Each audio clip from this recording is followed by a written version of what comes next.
Hi everyone, my name is Pratik Tiwari and today we are going to talk about balance of trade. Balance of trade plays a very pivotal role in any economy, be it American, be it Indian, be it Chinese.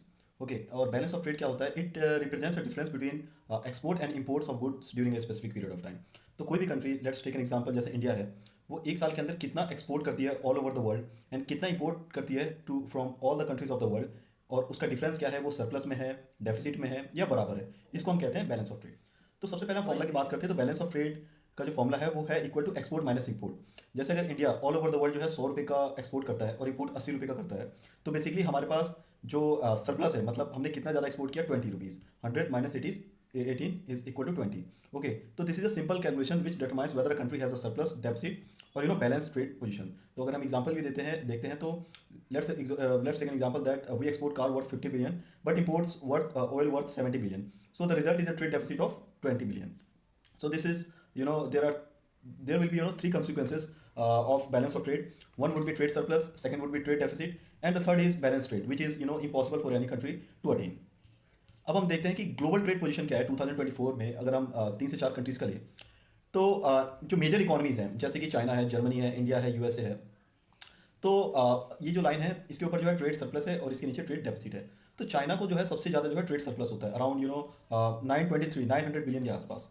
Germany को भी trade surplus होता है around 150 billion के आसपास। लेकिन India को trade deficit होता है, मतलब हम एक्सपोर्ट कम करते हैं, इंपोर्ट ज़्यादा करते हैं, ठीक है। तो इंडिया को जो है ट्रेड डेफिसिट होता है अराउंड 277 बिलियन। और जो सबसे ज़्यादा जो ट्रेड डेफिसिट होता है, क्योंकि यूएसए जो है वो the biggest market in the world, that is called United States of America. तो उसको जो ट्रेड डेफिसिट होता है इट्स अराउंड 1220।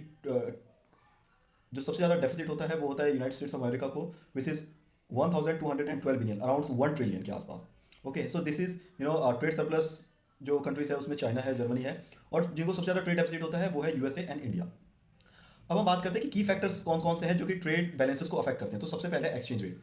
एक्सचेंज रेट क्यों अफेक्ट करता है? क्योंकि अगर मान के चलिए कि किसी भी कंट्री का, जैसे इंडिया का करेंसी, अगर हम इंडिया और यूएसए को कंपेयर करें, तो इंडिया के यूएसए का $1 जो है इंडिया के 80 या 90 रुपीज़ के बराबर है। तो हमारा करेंसी जो है वो जो है it is cheaper as compare to the United States of America. तो यूएसए के जो बायर्स हैं वो चाहेंगे कि हम जो भी चीज़ें, प्रोडक्ट जो है हम परचेज करें, वो हम इंडिया से करें instead of to any other countries where the dollar is not that much stronger as compare to their native currency. Okay, so ये गेम जो है चाइना भी प्ले करता है। कभी बार क्या करता है, चाइना अपने करेंसी को डीवैल्यू कर देता है। तो डीवैल्यू का मतलब क्या होता है कि जब चाइना को ये अपने सामान को या फिर अपने गुड्स और प्रोडक्ट को और ज़्यादा सेल करना होता है ऑल ओवर द कंट्री, तो वो क्या करता है कि अपने रेनिन भी, जो कि उनकी करेंसी है, उसको जो है डीवैल्यू कर देता है, उसके प्राइस को जो है गिरा देता है, ताकि जो ऑल ओवर वर्ल्ड के जो कंट्रीज है वो उसके चीज़ों को और चीपली जो है परचेज करे। सो ये गेम भी जो है वो चाइना प्ले करता है। डोमेस्टिक डिमांड की बात करते हैं कि अगर कंज्यूमर का डिमांड बहुत ज़्यादा है किसी कंट्री में, जैसे हम इंडिया इंडिया और चाइना का एग्जांपल लेते हैं कि हम बहुत सारे प्रोडक्ट जो है चाइना से इंपोर्ट कराते हैं। क्यों? क्योंकि हमारे इंडिया में बहुत ज़्यादा डिमांड है। तो डोमेस्टिक डिमांड से भी जो है इंपोर्ट जो है वो बहुत ज़्यादा होता है किसी दूसरे कंट्री से। ग्लोबल कमोडिटी प्राइसेस पे भी डिपेंड करता है। Rising prices for essential imports like crude oil can significantly worsen trade deficit for oil importing nation. तो बहुत बार ऐसा होता है कि जैसे हमारे कुछ नेशन से ओपेक, जिसमें सऊदी अरेबिया आता है, कतर आता है, जो कि बहुत ज़्यादा ऑयल का जो है प्रोडक्शन करते हैं और सेल करते हैं ऑल ओवर द वर्ल्ड।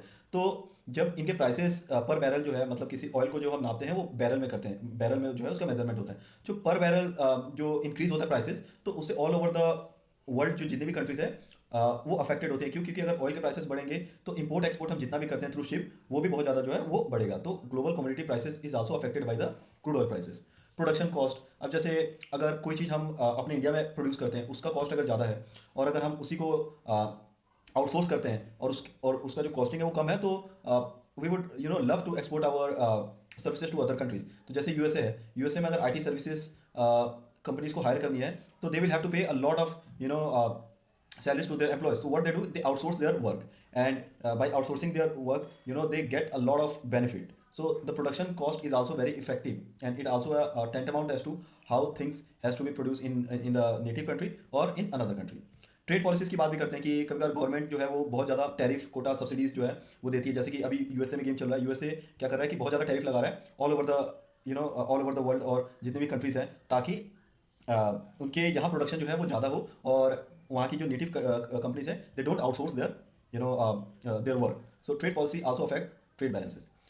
अब हम बात करते हैं कि why balance of trade matters, कि मतलब बैलेंस ऑफ ट्रेड से हमें क्या फ़ायदा होता है। तो सबसे पहले तो इकोनॉमिक हेल्थ की बात करते हैं कि बीओटी रिवील्स कि आपके नेशन की इंडस्ट्रियल स्ट्रेंथ क्या है, प्रोडक्शन एफिशिएंसी क्या है, ग्लोबल कॉम्पिटिटिवनेस क्या है। अब हम यूएसए की बात करते हैं, चाहे उनका बैलेंस ऑफ ट्रेड नेगेटिव में हो, but they have industrial strength. उनके पास एप्पल है, उनके पास मीटा है, उनके पास माइक्रोसॉफ्ट है, उनके पास एनवीडिया है, इतनी बड़ी बड़ी कंपनीज है जो कि ऑल ओवर द वर्ल्ड जो है रूल करती हैं। वो USA is the biggest market in the whole world. So ये इनके इकोनॉमिक हेल्थ को इंडिकेट करता है। करेंसी स्टेबिलिटी की बात करता है। अगर आपके पास ट्रेड सरप्लस है, मतलब अगर हम 100 रुपये की चीज़ को एक्सपोर्ट करते हैं और 80 रुपये की चीज़ को इंपोर्ट करते हैं, इसका मतलब हमारे पास से 20 रुपीज़ का ज़्यादा से ज़्यादा एक्सपोर्ट हुआ है। इसका मतलब दुनिया की जो देश है वो हमसे ज़्यादा खरीद रहे हैं। और जब कोई भी देश हमसे चीज़ें ज़्यादा खरीदती हैं तो हमारी जो करेंसी है वो ऑटोमेटिकली मजबूत होने लगती है, क्योंकि हमारे करेंसीज की डिमांडेड जो है in the foreign exchange market बढ़ जाती है।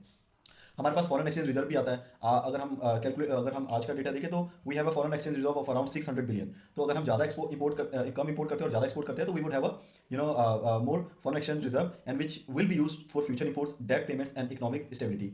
उसके साथ साथ पॉलिसी डिसीजन फ्रेमवर्क के लिए भी काम आता है कि अगर मान के चलिए कि हम बहुत ज़्यादा इंपोर्ट करते हैं, जैसे हम चाइना से बहुत इंपोर्ट करते हैं, हमारा trade deficit with China is very vast, तो गवर्नमेंट क्या करती है कि कुछ कुछ सेक्टर्स के ऊपर टैरिफ भी लगा देती है, so that we are not importing from China and we will try to increase the production in our own country. So policy decision also affect the balance of trade. So if we talk about in nutshell what is the balance of trade, so balance of trade provides essential insight into any country's global economic performance.